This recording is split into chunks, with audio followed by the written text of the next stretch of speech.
Hi കൂട്ടുകാരെ, പുതിയൊരു വീഡിയോയിലേക്ക് എല്ലാവർക്കും സ്വാഗതം. അങ്ങനെ പത്മ നന്ദിനിയെ ആ കേക്ക് മുറിക്കുന്നതിൽ നിന്നും തടയാൻ ശ്രമിക്കുകയാണ് കേട്ടോ. ആ സമയത്ത് നന്ദിനി അവിടെ ഉണ്ടാവാൻ പാടില്ലെന്ന തീരുമാനം എടുക്കുമ്പോൾ യതീന്ദ്രൻ തന്നെ നന്ദിനിയെ ചോദിക്കുകയാണ് കേട്ടോ. അതുകൊണ്ട് സൂര്യ എവിടെയാണ് നന്ദിനി എന്നുള്ളത് കണ്ടെത്തി കൊണ്ടുവരുന്നുണ്ട് കേട്ടോ. അങ്ങനെ സൂര്യ ചോദിക്കുന്നുണ്ട്, നന്ദിനി നിന്നെ ആരെങ്കിലും മനഃപൂർവ്വം അങ്ങോട്ടേക്ക് പറഞ്ഞയച്ചതാണോ എന്ന് സൂര്യ ചോദിക്കുന്നുണ്ട്. ആ സമയം നന്ദിനി ഇല്ല എന്ന് പറയുന്നു കേട്ടോ. നന്ദിനി ഇനി എൻ്റെ മുന്നിൽ കള്ളം പറയരുത്, സത്യം മാത്രമേ പറയാൻ പാടൂ. അതുകൊണ്ട് ഞാൻ ചോദിക്കട്ടെ, നിന്നെ ആരെങ്കിലും പറഞ്ഞയച്ചതാണെങ്കിൽ നീ ഇപ്പോൾ ഈ നിമിഷം എന്നോട് പറ. ഇല്ല ഇല്ല കുഴപ്പമൊന്നുമില്ല എന്ന് പറയണേ. എന്നാ വാ, ഇനിയിപ്പോൾ അതെന്തോ ആയിക്കോട്ടെ, കേക്ക് മുറിക്കുന്ന അങ്ങോട്ടേക്ക് പോവാം. അച്ഛൻ നിന്നെ കാത്തിരിക്കുകയാണ്, ഡാഡിയെ നിന്നെ കാത്തിരിക്കുക എന്ന് പറഞ്ഞിട്ട് സൂര്യ അങ്ങോട്ടേക്ക് കൊണ്ടുപോവാണ് കേട്ടോ. ഇതേ സമയം സൂര്യ ആ കേക്ക് മുറിക്കുന്നിടത്തേക്ക് നന്ദിനിയെ കൊണ്ടുവരുമ്പോൾ പത്മക്ക് സഹിക്കാനാവില്ല കേട്ടോ. അപ്പോൾ ഇന്ദ്രജ പറയണേ, അമ്മയെ നമ്മൾ എത്ര കഷ്ടപ്പെട്ട് അവളെ ഈ വീട്ടിൽ നിന്ന് മാറ്റാൻ ശ്രമിക്കുമ്പോഴോ അവൾ ഇങ്ങോട്ട് തന്നെ അടുത്തടുത്തടുത്ത് വരികയാണല്ലോ. ഇതെന്തൊരു കഷ്ടമാണ്, എത്ര മാറ്റാൻ ശ്രമിക്കുമ്പോഴും അവൾ ഇങ്ങോട്ടേക്ക് വരുന്നു എന്നൊക്കെ ഇങ്ങനെ പറയാൻ കേട്ടോ. ആ സമയം ഇത് കേട്ടോടെ തന്നെ പത്മക്ക് ഇങ്ങനെ ദേഷ്യം സഹിക്കില്ല. അങ്ങനെ ഡാഡി ഇനി എന്താ നോക്കി നിൽക്കുന്നത്, ഡാഡി കേക്ക് മുറിക്കല്ലേ, കേക്ക് മുറിച്ചൂടെ എന്ന് പറഞ്ഞിട്ട് കത്തിയൊക്കെ എടുത്ത് ആ കേക്ക് മുറിക്കുന്ന ആ സമയം പത്മക്ക് അങ്ങ് ദേഷ്യം പിടിച്ച് പത്മ ആ ഒരു പരിപാടിയിൽ നിന്നും പോകാൻ ശ്രമിക്കുകയാണ് കേട്ടോ. അപ്പോൾ ഇത് പോകുന്നതിനോടുകൂടി ഉടൻ തന്നെ ആരും തടയില്ല. പത്മയാണെങ്കിലോ താനില്ലാതെ കേക്ക് എങ്ങനെ യതീന്ദ്രൻ മുറിക്കുമെന്ന ആ ഒരു നിലപാടിലാണ് കേട്ടോ പത്മ നിൽക്കുന്നത്. അങ്ങനെ ഈ സമയം ഈ ഒരു വാക്ക് പറയുന്നത് കേൾക്കുമ്പോൾ നല്ലൊരു ഇതോടുകൂടി തന്നെയാണ് പത്മ, ഒരുപാട് പ്രതീക്ഷയോടുകൂടിയാണ് പത്മ നിൽക്കുന്നത്. ഈ ഒരു കേക്ക് മുറിക്കുമ്പോൾ തൻ്റെ ഭാര്യയില്ലാതെ താൻ മുറിക്കില്ല എന്നുള്ള ഒരു നിലപാടായിരിക്കും എന്നൊരു തോന്നലൊക്കെ ഉണ്ട് കേട്ടോ.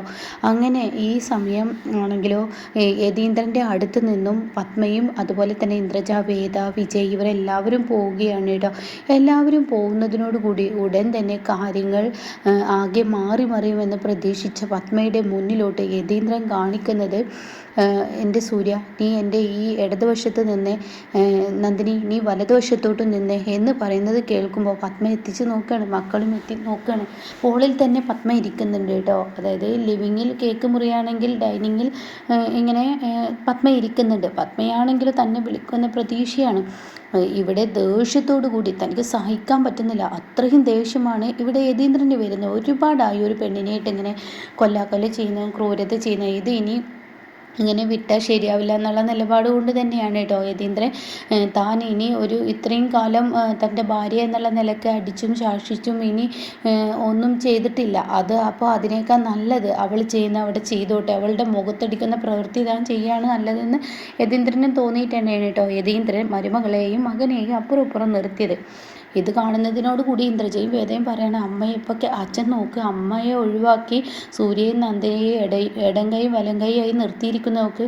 അപ്പോൾ പത്മക്ക് പ്രതീക്ഷയാണ് അങ്ങനെയൊന്നും ഉണ്ടാവത്തില്ല, നിൻ്റെ അച്ഛൻ ഞാനില്ലാതെ കേക്ക് മുറിക്കില്ല എന്ന ഒരുപാട് പ്രതീക്ഷയോട് കൂടിയിട്ടാണ് കേട്ടോ പത്മ നിൽക്കുന്നത്. അങ്ങനെ പത്മയുടെ ആ കണക്ക് കൂട്ടലുകളെല്ലാം തെറ്റിപ്പോവാണ്. യതീന്ദ്രനാണെങ്കിലും കേക്ക് മുറിക്കുന്നു, പിന്നീട് അത് സൂര്യയുടെ വായിൽ വെച്ച് കൊടുക്കുന്നു, അതിന് ബാക്കി നന്ദിനിയുടെ വായിലും വെച്ച് കൊടുക്കുന്നു കേട്ടോ. അമ്മ ഇത് കണ്ടോ, അമ്മയുടെ സ്ഥാനത്ത് നന്ദിനിക്ക് കൊടുത്തത് കണ്ടോ എന്ന് പറയുമ്പോൾ പത്മക്ക് ഇങ്ങനെ കണ്ണിൽ നിന്ന് കണ്ണുനീർത്തുള്ളികൾ വരുന്ന ആ ഒരു ഇതുപോലെ തന്നെ എത്ര പെട്ടെന്നാണ് തൻ്റെ ഭർത്താവ് ഒഴിവാക്കിയിട്ട് ആ നന്ദിനി ആ സ്ഥാനത്ത് പിടിച്ചത്. ഇപ്പോൾ ഈ സമയം വേദ പറയണത് കണ്ടോ, അമ്മയുടെ സ്ഥാനമാണ് അവൾ ഏറ്റെടുത്തിരിക്കുന്നത്, ഇപ്പം അമ്മയുടെ സ്ഥാനമാണ്, അച്ഛനിപ്പോൾ അമ്മയോട് യാതൊരുവിധ സ്നേഹവും ഇല്ല എന്ന് പറയട്ടോ. അപ്പോഴാണ് എല്ലാവരെയും ഞെട്ടിപ്പിച്ചും കൊണ്ട് സൂര്യ ഒരു കാര്യം പറയുന്നത്, എൻ്റെ ഡാഡിക്ക് ഇന്നത്തെ ദിവസം ഞാനൊരു ഗിഫ്റ്റ് തരണം എന്ന് എനിക്ക് എൻ്റെ ജീവിതത്തിൽ വലിയൊരു ആഗ്രഹമാണ്. എടാ നീ ഈ കണ്ട ഗിഫ്റ്റുകൾ എനിക്ക് തന്നത് ഇനി പോരാഞ്ഞിട്ടാണോ ഇനി വേറൊരു ഗിഫ്റ്റ്? അതെ അച്ഛാ, എനിക്ക് വേറൊരു ഗിഫ്റ്റ് അച്ഛന് നൽകണം, അച്ഛൻ ഈ ഗിഫ്റ്റ് ഒരുപാട് ഇഷ്ടപ്പെടുന്ന ഒരു ഗിഫ്റ്റാണ്. അപ്പോൾ അതൊക്കെ കേൾക്കുന്ന പത്മക്കും ഇന്ദ്രജക്കും വേദക്കും വിജയ്ക്കും ഒക്കെ അത് എന്ത് ഗിഫ്റ്റ് ആയിരിക്കും എന്നിങ്ങനെ ഇങ്ങനെ നോക്കി നിൽക്കണം കേട്ടോ. കാരണം ഇതിലും വലിയൊരു ഗിഫ്റ്റ് ഇനി എന്ത്, അതും തനിക്ക് തിരിച്ചടിയായിരിക്കുമെന്ന് സൂര്യക്ക് നന്നായിട്ട് അറിയാം. അങ്ങനെ സൂര്യ പറയണം, അച്ഛൻ ഇവിടെ നിൽക്കുക, ഞാൻ പോയിട്ട് ആ ഗിഫ്റ്റ് എടുത്ത് കൊണ്ടുവരാം. അപ്പോഴാണെങ്കിൽ നന്ദിനിയുടെ നെഞ്ച് പിടപെടാ കിടന്ന് പിടക്കുന്നുണ്ട്. കാരണം നന്ദിനിക്ക് പേടിയാവണം, അതെന്തായാലും പത്മക്ക് കൊടുക്കാവുന്ന ഒരു സെക്ഷൻ തന്നെ ആയിരിക്കും എന്ന് നന്ദിനിക്ക് മനസ്സിലാവണം കേട്ടോ.